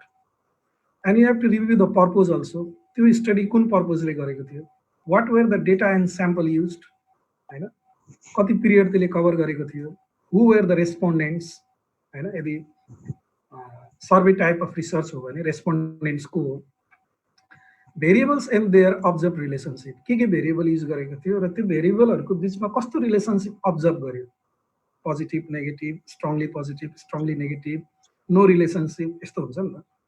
अनि के मेथोडोलोजी र मोडेलहरू युज गरेको थियो, त्यो मेथोडोलोजी र मोडेलको लिमिटेसन्स के थियो, त्यो कुराहरू गर्यो। अनि what are the observe findings, के फाइन्डिङहरू त्यहाँनिर पायो स्टडीले र त्यसको इम्प्लिकेसन के हो, त्यसको कन्ट्रिब्युसन के हो, त्यो फाइन्डिङको कन्ट्रिब्युसन के हो होइन, उपादेयता के हो, यो कुराहरू रिभ्यू गर्ने। And on the basis of this review normally what you do, you identify the research gap. Now finding the research gap is your starting point. अब तिमी त्यो ग्यापमा टेकेर तिमी आफ्नो रिसर्च गर्ने। That's why review the literature to find the research gap. How do the research you are doing compare with similar research? हामीले हेर्नु रिसर्च ग्यापको मतलब के हो भने हामीले गर्न लागेको रिसर्च चाहिँ त्यस्तै प्रकारको रिसर्चसित हामीले कम्पेयर कसरी गर्ने त? Is there any difference? Is there no difference? If there are no difference, then it is meaningless to carry on the research. So you have to compare. Is there any difference? So there should be difference. Our does the proposal advance and introduce an innovative approach? अब हामीले जुन research proposal तयार गर्दैछौँ त्यसले एउटा advance innovative एप्रोचहरूलाई introduce गर्छ कि गर्दैन हैन? You can come up with new idea or not, that you have to understand. If the proposal shows a good understanding of major works and topics, हैन, हामीले जुन मेजर टपिकमा गर्दैछौँ त्यो टपिकमा चाहिँ एउटा राम्रो अन्डरस्ट्यान्डिङ छ भन्ने देखाउँछ कि देखाउँदैन? कसको? यो रिसर्चरको। त्यो प्रपोजल हामीले रिसर्च डिपार्टमेन्टमा सबमिट गर्ने हो, रिसर्च कमिटीमा सबमिट गर्ने हो। त्यो मान्छेहरूले रिभ्यू गर्दाखेरि मतलब तिम्रो रिसर्च प्रपोजल पढ्दाखेरि उसले रिभ्यू पार्ट हेर्छ। रिभ्यू पार्टमा तिमीले रिभ्यू गरेको आर्टिकलको आधारमा उसले के इभ्यालुएसन गर्न सक्छ भन्दाखेरि the researcher has attempted to develop good understanding on the subject matter, हैन भन्ने कुरा उसले इभ्यालुएट गर्छ। Now if you have attempted to develop good understanding on the given subject matter, then your effort is well appreciated. Okay, तिम्रो एफर्टलाई एकदम appreciate गरिन्छ। यो कुराहरू ख्याल गर्नुपर्छ रिभ्यू गर्दाखेरि। ओके, मेथोडोलोजी मैले अघि नै भनेको थिएँ। यो मेथोडोलोजीको पार्टमा हामी चाहिँ बिगिनिङमा जाँदैनौँ,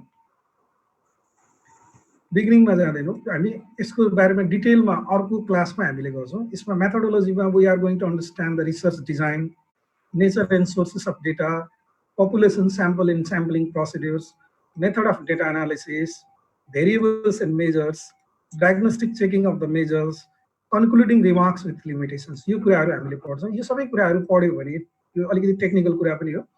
तिमीलाई डेटा एनालिसिस कसरी गर्ने, कुन मेथड युज गर्ने, कस्तो कस्तो डेटा एनालिसिसको टुल हुन्छ, भेरिएबल्सहरू कस्तो कस्तो हुन्छ, त्यसको मेजरमेन्ट इन्स्ट्रुमेन्टहरू के युज गर्न सकिन्छ, यसको बारेमा एउटा आइडिया हुन्छ है।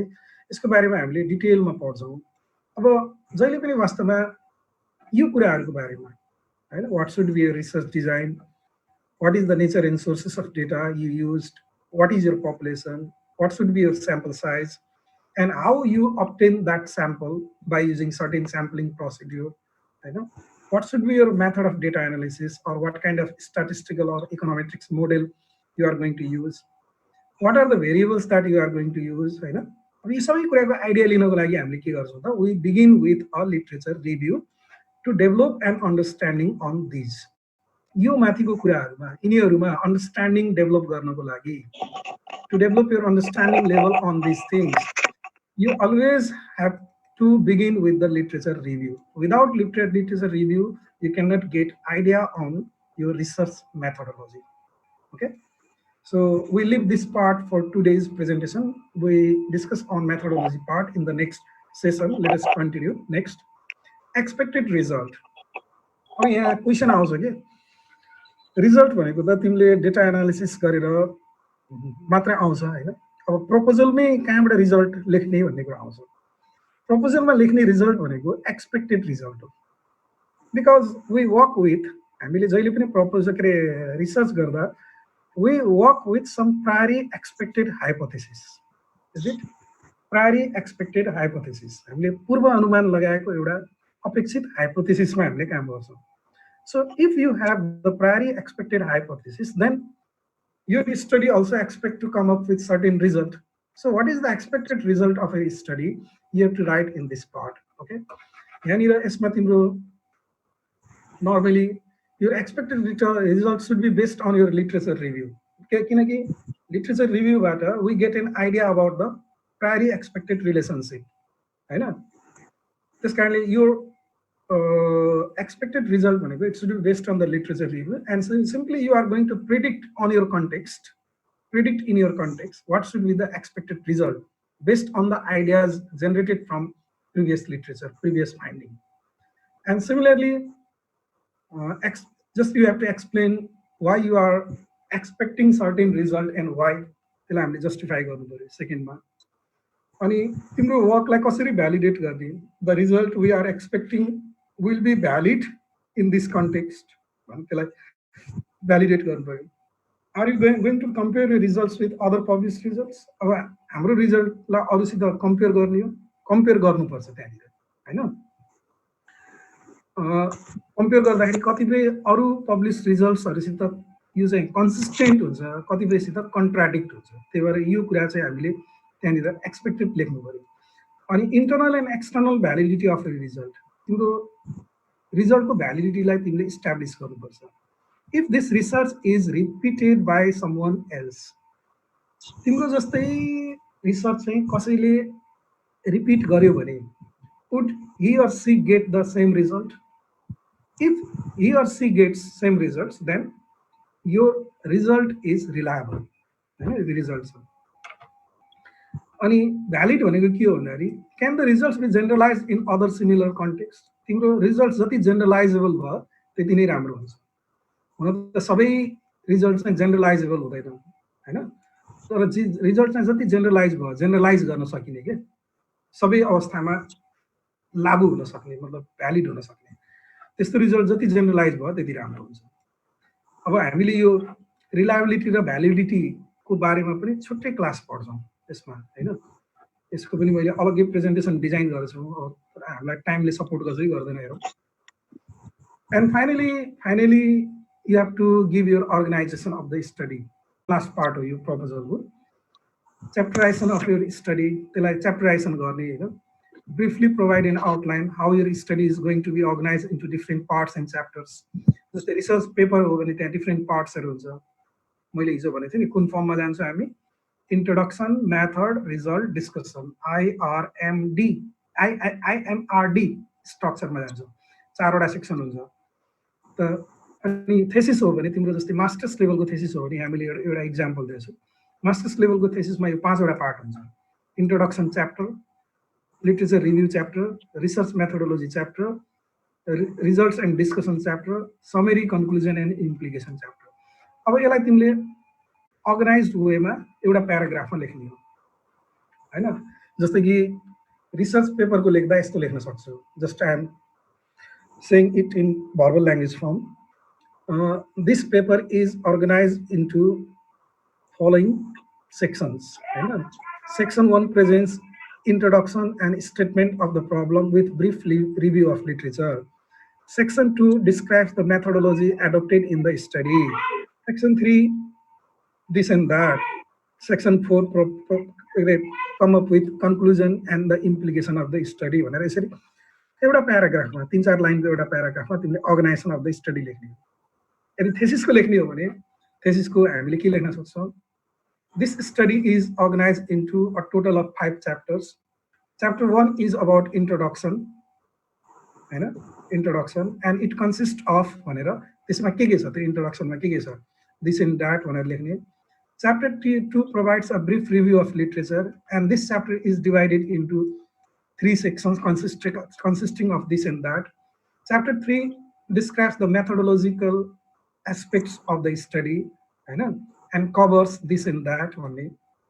Chapter 4 discusses on the results obtained from data analysis and includes this and that only. Chapter 5 finally summarizes and concludes the study only. यसरी एउटा प्याराग्राफमा थेसिस हो भने थेसिसको लागि तिम्रो धेरै चाहिँदैन। यो 5वटा च्याप्टरको लेख्दाखेरि एउटा प्याराग्राफ 6-7 लाइनमा हुन्छ होला मेरो विचारमा, 6-7 लाइन, बढीमा 10 लाइन होला मा तिमीले अर्गनाइजेसन अफ द स्टडी लेख्ने हो। भनेको मतलब तिमीले जुन रिसर्च पेपर लेख्न लाग्छौ, थेसिस लेख्न लाग्छौ, त्यसको स्ट्रक्चर के हुन्छ, च्याप्टराइजेसन गर्ने हो कि त्यसलाई है। And finally after chapterisation or organisation of the study we come to the bibliography. अब बिब्लियोग्राफीको बारेमा हिजो पनि मैले रिसर्च पेपरमा भनेको थिएँ। So in bibliography you should provide the list of all those things whatever you have read and whatever you have used in your research proposal. जुन जुन मेटेरियलहरु हामीले हाम्रो रिसर्च प्रपोजलमा प्रयोग गरेछौं, हामीले पढेको छौं, त्यसको लिस्ट एउटा बिब्लियोग्राफीमा प्रोभाइड गर्ने हैन। So those material may be research article, those material may be some standard book हैन, अब स्ट्यान्डर्ड बुक भनेको तिमीले पढ्ने मार्केटिङको बुक, एचआरएमको बुक, फाइनेन्सको बुक जुन क्लासमा पढ्छौ नि त्यो बुक होइन, त्यस्तो बुक चाहिँ को काम छैन, ठिक छ नि। अनि स्ट्यान्डर्ड रिसर्च बुकहरू हुन्छ क्या, थ्योरी बिल्डिङ गरेका बुकहरू हुन्छन्, तिनीहरू रिभ्यू गर्ने हो। र रिभ्यू गर्दाखेरि हामीले एउटा टेक्निकल एस्पेक्ट युज गर्छौँ। We follow always APA style of intext citation and preparing reference list. यो एपिए स्टाइल भन्छ, यो अमेरिकन साइकोलोजिकल एसोसिएसन भन्ने छ, त्यसले डेभलप गरेको यो रिफरेन्सिङको तिम्रो एउटा युनिभर्सली एप्लाइड एउटा सिस्टम हो क्या। यो यसमा चाहिँ दुईटै तरिका, इन्टेक साइटेसन कसरी गर्ने, टेक्स्टभित्र साइट गर्दा कसैलाई कोट गर्दा कसरी गर्ने, अनि त्यसको रिफरेन्स लिस्टमा कसरी राख्ने, यसको बारेमा इक्जाम्पल त मैले हिजो पनि दिएँ। जस्तै एउटा इक्जाम्पल यहाँ, जस्तै यो राणा 2020 को एउटा स्टडी छ, यो मैले गरेको एउटा रिसर्च हो, अहिले कोभिड-19 को बेलामा यो एउटा पब्लिस हुँदैछ अब चाँडै नै। यो इन्टेक साइटेसन हो। जस्तै मानौ तिमीले यो मेरो आर्टिकल रिभ्यू गर्यो भने तिमीले यति कुरा चाहिँ भित्र लेखेको हुनुपर्छ तिम्रो रिभ्यूमा। Rana 2020 examined the properties of time-varying volatility of daily stock returns in Nepal over the period from December. The study examines various symmetric and asymmetric Gauss family models using यो result भयो, यस्तो कुराहरू लेख्ने हैन। यो इन्टेक्स साइटेसनमा यसरी लेख्न सकिन्छ। अब यही कुरालाई हामीले के गर्न सक्छौँ, यही कुरालाई हामीले बिब्लियोग्राफीमा वा रिफरेन्स लिस्टमा देखाउनु पर्छ। रिफरेन्स लिस्टमा देखाउँदाखेरि यसलाई डिटेलमा देखाउने। राणा 2020 भन्ने त राणा भने त कति हुन्छ हुन्छ, अब के हो त यो डिटेलिङ गर्दाखेरि रिफरेन्स लिस्टमा देखाउँदाखेरि यसरी देखाउने। यहाँनिर रिफरेन्स लिस्ट जहिले पनि अल्फाबेटिकल अर्डर अफ सरनेममा हुनु पर्यो, मान्छेको सरनेमको अल्फाबेटिकल अर्डरमा हुनुपर्छ। यो कसरी स्टार्ट हुन्छ भने सुरुमा सरनेम, त्यसपछि फर्स्ट नेम र मिडल नेम, अनि यहाँ full stop, then year of publication, article title, आर्टिकलको टाइटल के हो, अनि यो नेम अफ जर्नल यहाँदेखि यो है ख्याल गर्नु। नेम अफ जर्नल भन्छ, नेम अफ जर्नल यहाँदेखि भोल्युम नम्बरसम्म, यहाँसम्म, इस्यु नम्बर होइन भोल्युम नम्बरसम्म, यो चाहिँ इटालिक हुनुपर्छ, इटालिक हुनुपर्छ। अनि पेज नम्बर दिनुपर्छ। अनि अहिले तिमीले वेबबाट जति पनि मेटेरियलहरू खोज्छौ नि, आर्टिकलहरू, वेबबाट खोजेको आर्टिकलमा यदि यो डिओआई छैन भने डिओआई नम्बर हुन्छ यहाँनिर, यस्तो प्रकारको एउटा नम्बर छ 10 डिओआई 10.2356 भन्ने यस्तो यस्तो नम्बरहरू हुन्छ क्या, डिओआई नम्बर। यो डिओआई भनेको के हो भने डिजिटल अब्जेक्ट आइडेन्टिफायर नम्बर भन्छ। यो नम्बर चाहिँ त्यो वेब मेटेरियल, वेबमा खोजेको स्ट्यान्डर्ड जर्नल हो, आर्टिकल हो भने यस्तो डिआई नम्बर हुन्छ, डिआई नम्बर लेखेको हुनुपर्छ। जस्तै यसको लेख्दाखेरि यहाँनिर तिमीले, मैले अघि यहाँ इन्टेक्स साइटेसन लेख्दा राणा 2020 यसरी लेखेँ होइन। अब यो के हो त, वाट इज दिस राणा 2020 भन्दाखेरि यो राणा एसबी 2020। आर्टिकलको टाइटल के हो, dynamics of time varying conditional volatility of stock returns, यो आर्टिकलको टाइटल हो। Evidence from Nepal stock exchange होइन। अनि जर्नलको नाम के हो, international journal of business and management science volume 12 issue 2 issue 3 page number 65 देखि 81 सम्म। र यसको डिजिटल अब्जेक्ट आइडेन्टिफायर चाहिँ नम्बर, यो डिआई नम्बर यो। यसरी हामीले रिफरेन्स लिस्टमा यसरी देखाउनुपर्छ। Now this is the way of you can say representation of your reference material into the reference list. I think with this we have come to an end.